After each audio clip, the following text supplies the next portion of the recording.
What's up, guys, and welcome to another episode of the Bounce It podcast.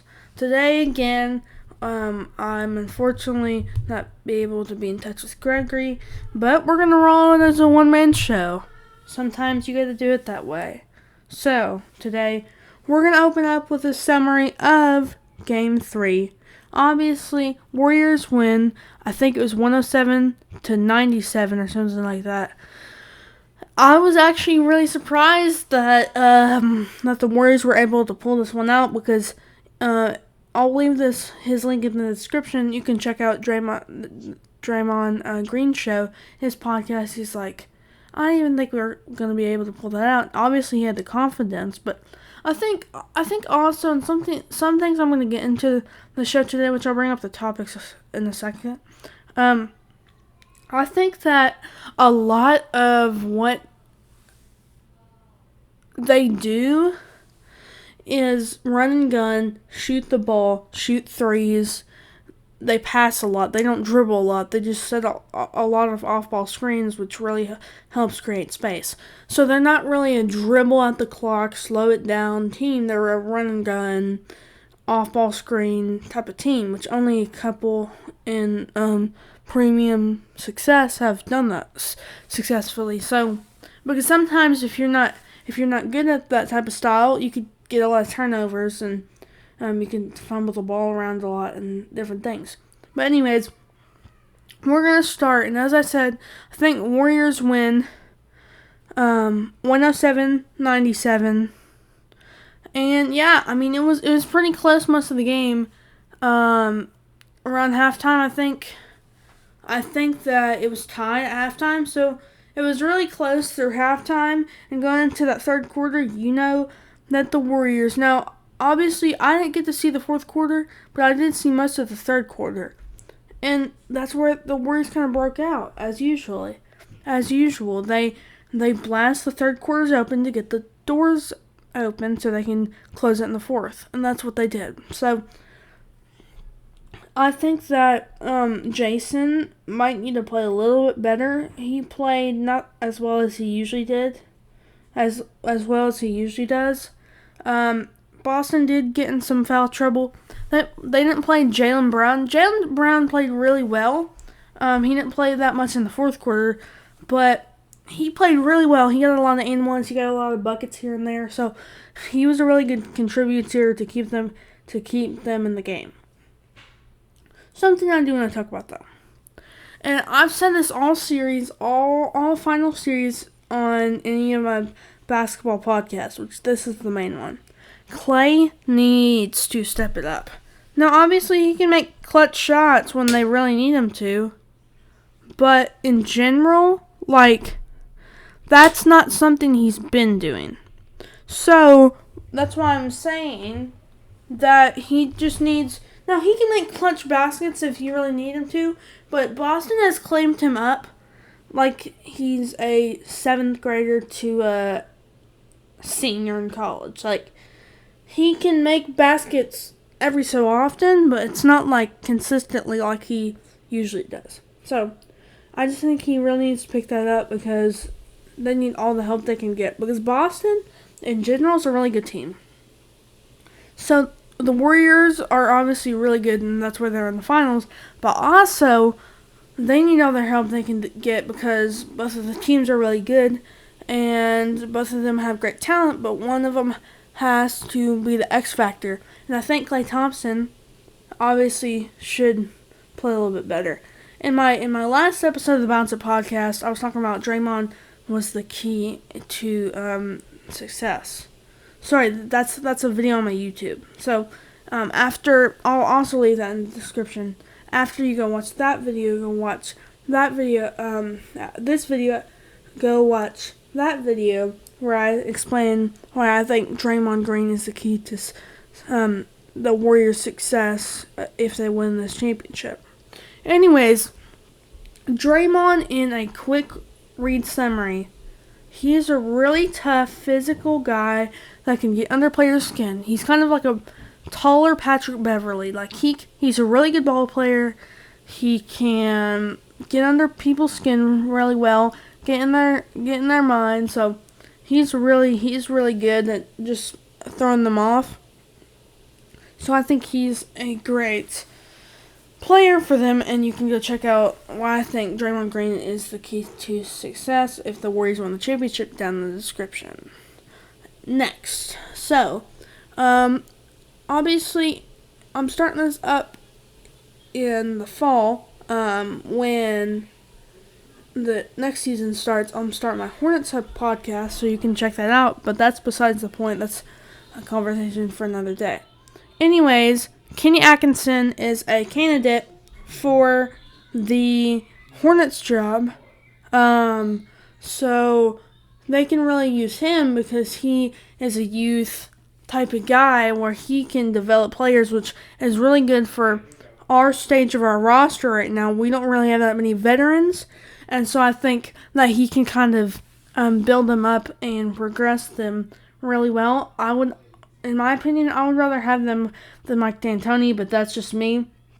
I think that Mike is a great coach, but obviously he's getting to the end of his coaching career, and I think Kenny Atkinson obviously has a lot of time left. He's an assistant coach with the Warriors right now, so he's obviously focused on that, but still, I think he could be a great candidate for that. Speaking of the Hornets, one of the runners in the race for DeAndre Ayton, they're one of the runners in the race for DeAndre Ayton. Now, DeAndre Ayton obviously is a restricted free agent. And I talked about this last episode. I have changed my mind on this. If I think there actually is a better chance of us getting DeAndre Ayton than I thought actually. So I came through and tried to figure out some trades. So, here's what I came up with, right? Mason Plumlee is making $18 million.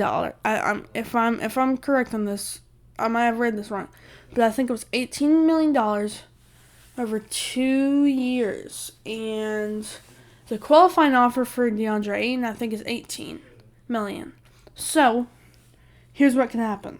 Long-wise, and most realistically, they take a qualifying offer, we wait a year, and then we jump in that next year for unrestricted. If the Suns let him go, we can basically just cap hold Mason Plumlee's contract, release him, get all the money back, and then open up cap space for DeAndre. I think something that would make the most sense, though, is if he probably would sign the qualifying offer, wait a year, and then when he enters unrestricted free agency, we go get him, and then we just cap hold, and then we just renounce the rights to Mason Plumlee's contract to open up $18 million or whatever he needs to get. I think we have about, based on what we spend on Miles Bridges right now, I think we have about $44 million. So, what Miles, I think, would want is probably 3 years, $60 million, or 4 years, $80 million. Probably something like that. So, probably $20 million, $18, $20 million a year. Here's the only problem with that. If we give him over 2-year deal, we can't get DeAndre. Like, if unless we give him under $20 million, there's no realistic world where he would want under $20 million. And that's just if he takes the qualifying offer, then we can have that same contract. But I don't think they would train him in the same year. So, that's why I would say try to lowball Miles Bridges, right? You renounce the rights for Mason Plumlee to open up more cap space. So, you would probably tell Miles, give him, I don't know, 2 years, $40 million, and then you would renounce the rights to Mason Plumlee's contract, which open up. So if we're at 80, if we're at 44, right, and then we give about probably about $20 million. That leaves us with $24 million. So then this next offseason, so we wait a year. Next offseason, we renounce the rights to Mason Plumlee's contract, so that gives us $62 million to work with. So that's when we get DeAndre Ayton and then restructure Miles' contract so that can kind of give them both the money they want. So that is my master plan to the Hornets offseason. And obviously I'll have a more in-depth, detailed video about that. But if you want the early access, that's kind of what that is. Something also I want to talk about is obviously Darvin Ham has been announced as the Lakers head coach. I think Frank Vogel was a great coach for them. I think he coached he coached 3 years. He coached 3 years, 2020 in the bubble, 2021 in this past season. I think all 3 years were positive years until this last one. Now, obviously, this last one, trading for Russell Westbrook, I don't think was the smartest of moves. Obviously, they had options to get Damian Lillard or like Paul George or other guys, Chris Paul, whatever, and they just said, "Hey, we want Westbrook," which honestly, I that's their opinion.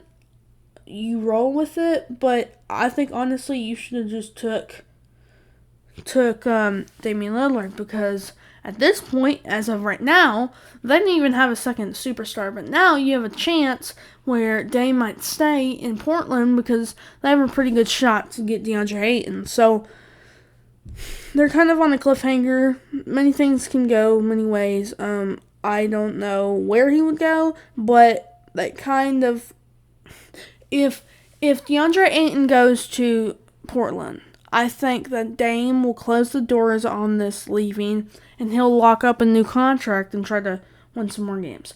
Now, I think, if I'm not mistaken, he has 2 years left on his contract.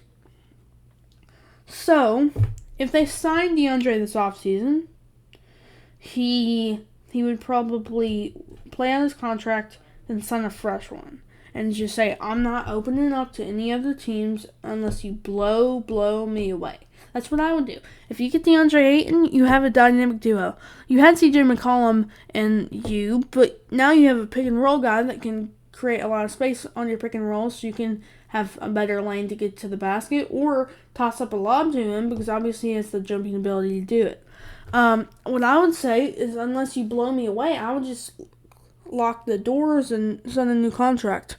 So that's if DeAndre Ayton goes. I think they have a decent shot, which I'll also make a video on that. But that I think that's a they have a pretty good possibility to get him.